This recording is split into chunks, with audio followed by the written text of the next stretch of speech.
আজকে আমরা শিখব কিভাবে আমরা ভগ্নাংশের ভাগ করতে পারি। আমরা দেখতে পাচ্ছি এখানে 3/5 ভাগ 10/11। এখানে আমরা লিখব 3/5।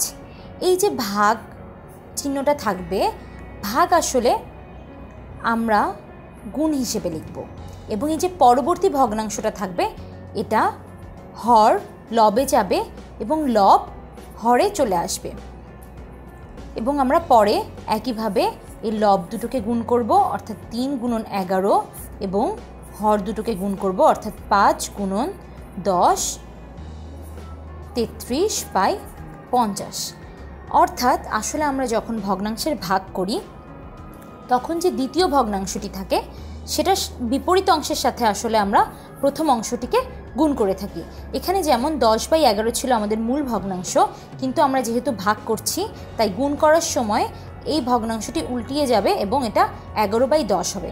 এভাবে আমরা ভগ্নাংশের ভাগ করতে পারি।